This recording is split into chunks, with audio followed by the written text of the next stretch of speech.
휴전 이후에도 남과 북 사이에는 충성만 없었지 사실상 전쟁이 계속됐습니다. 바로 첩보전이죠. 네, 그렇죠. 서로 정보를 캐내고 조직을 만들고 때로는 파괴 공작까지 정말 쉴 새 없이 벌어졌어요. 오늘 저희는 당신이 보내주신 자료들을 바탕으로 이 첩보전의 한복판에 있었던 한 인물, 특히 전설적인 여성 간첩이죠. 이선실을 중심으로 그 복잡하고 또 비극적인 시대를 한번 깊이 파고들어 볼까 합니다. 네, 이선실이라는 인물 자체가 한 시대의 비극을 굉장히 압축적으로 보여주거든요. 그녀의 삶과 또 얽힌 다른 인물들, 간접활동 방식의 변화, 그리고 그 속에서 벌어진 정치적 조작과 희생까지 다 한번 살펴보겠습니다. 맞습니다. 단순히 사건만 쭉 나열하는 게 아니고요.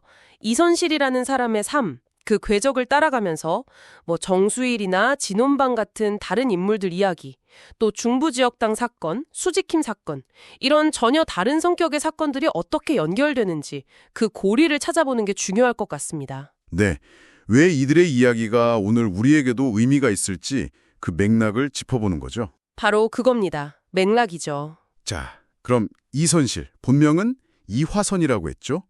1916년생 혹은 17년생, 제주태생이고요. 제주 4.3 사건, 그 끔찍한 비극을 겪고 월북한 인물입니다. 근데 정말 놀라운 건 47, 그러니까 비교적 늦은 나이에 스스로 간첩이 되기를 자청했다는 점이에요. 보통은 더 젊을 때 아닌가요? 왜 그랬을까요? 그 점이 바로 이선실의 좀 특별한 부분인 것 같아요. 시작은 늦었지만 그 치밀함이 대단합니다. 특히 신분 위장에서 그게 아주 잘 드러나죠. 신분 위정이요? 네, 1960년대에 북송된 제1교포 중에 신순녀라는 분이 있었는데 그분의 신분을 도용한 겁니다. 그래서 일본과 한국 양쪽에서 다 합법적인 신분을 얻어내요. 와, 그게 가능한가요? 그냥 서로만 바꾼다고 되는 게 아닐 텐데요. 그렇죠. 그게 핵심입니다. 실제 신순녀 씨의 친척들까지 감쪽같이 속였다는 거 아닙니까? 이건 정말 뛰어난 연기력, 그리고 심리적인 통제력 없이는 불가능한 일이죠. 평생을 다른 사람 이름으로 살아야 했다는 건데 그 무게가 상상하기 어렵네요. 이중 신분이라는 모티프가 여기서 아주 강하게 나타나는 거죠. 그렇게 신분을 만들어서 1980년대에는 이미 60대 후반에서 70대가 된 할머니가 한국 사회에 깊숙이 들어온 거군요. 신순녀 혹은 이선화라는 이름으로. 네, 겉보기엔 그냥 푸근한 할머니인데 그 뒤에서는 노동운동가 황인호 같은 사람들을 포섭해서 조선노동당 중부지역당이라는 아주 큰 지하조직을 만들어요. 심지어 합법 정당이었던 민중당 창당 과정에도 관여하고 자금까지 지원했다고요.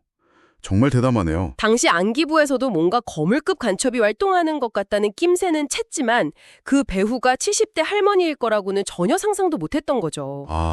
그녀가 북한으로 돌아가고 2년이나 지난 1992년이에요. 그때 중부지역당 사건 수사를 하면서 비로소 이선실의 존재가 드러난 겁니다. 2년 뒤에나요? 네, 그때 북한 권력 서열이 19위였나 22위였나 그 정도까지 올랐다고 하니까 이건 최고위급 지도부의 일원이었다는 거죠. 엄청난 거물이네요. 그때 김동식 같은 공작원 그 월북을 도왔던 사람도 잡히면서 실체가 드러났고요. 맞습니다. 이선실처를 직접 조직을 만드는 방식 말고도 다른 형태의 간첩 활동도 있었군요. 그 외국인 교수 신분으로 활동했던 정수일 씨, 무함마드 깐수. 이분은 학문적으로도 꽤 성공했는데. 네, 그렇죠. 학문적 성취가 뛰어났지만 결국은 첩보 활동의 도구로 이용된 거죠. 이것도 또 다른 형태의 이중 신분이고 비극이라고 할 수 있습니다. 체제가 개인의 재능이나 삶을 그냥 도구로만 보는 거군요. 그렇습니다. 철저하게요. 이선실 조직망의 일부였던 진운방이라는 인물의 마지막은 더 처참합니다. 진운방이요? 네. 1992년 사건 때 탈출했다가 6년 뒤에 이미 위암 말기 상태였어요. 그런데도 조직 재건 임무를 받고 다시 난파됩니다. 위암 말기인데도요? 네. 병든 몸으로 거의 사지에 내몰린 거죠. 결국 복귀하다가 반잠수정이 격침돼서 시신으로 발견됐어요. 이게 정말 체제에 의한 희생의 극단적인 모습 아닐까요? 개인의 의지나 생명은 전혀 고려 대상이 아니었던 겁니다. 너무 안타깝네요. 그런데 이런 실제 간첩 활동과는 또 정반대로 아예 국가 정부기관이 사건을 만들어낸 경우도 있지 않습니까? 1987년 수지킴 사건. 이거 정말 충격적이었죠. 네, 맞아요. 남편 윤태식 씨가 홍콩에서 아내 김옥분 씨를 살해했는데 당시 안기부가 이걸 북한 여간첩 납치 미수 사건으로 완전히 조작해서 발표했죠. 어떻게 그런 일이 관련했을까요? 정말 상상하기 힘든데요. 여기서 이제 조작된 진실, 그리고 정보는 무기다. 이 키워드가 아주 섬뜩하게 다가오는 겁니다. 국가가 가진 정보력, 그 권력이 개인의 진실을 얼마나 쉽게 짓밟을 수 있는지를 보여주는 거죠. 그 조작 때문에 김옥분 씨 유족들은 정말 십수년간 간첩 가족이라는 누명을 쓰고 엄청난 고통을 겪으셨죠. 네. 어머니는 충격으로 돌아가시고 형제 자매들은 직장에서 쫓겨나고 가정이 파탄나고 말 그대로 풍비박산이 났습니다. 정보기관의 권력 남용이 한 개인과 가족의 삶을 얼마나 철저하게 파괴할 수 있는지 정말 뼈아픈 교훈을 남긴 사건이에요. 중부지역당 사건도 실체는 있었지만 당시 대선 국면하고 맞물려서 정치적으로 좀 과장되고 부풀려졌다는 비판도 있죠. 네, 그런 시각도 분명히 존재합니다.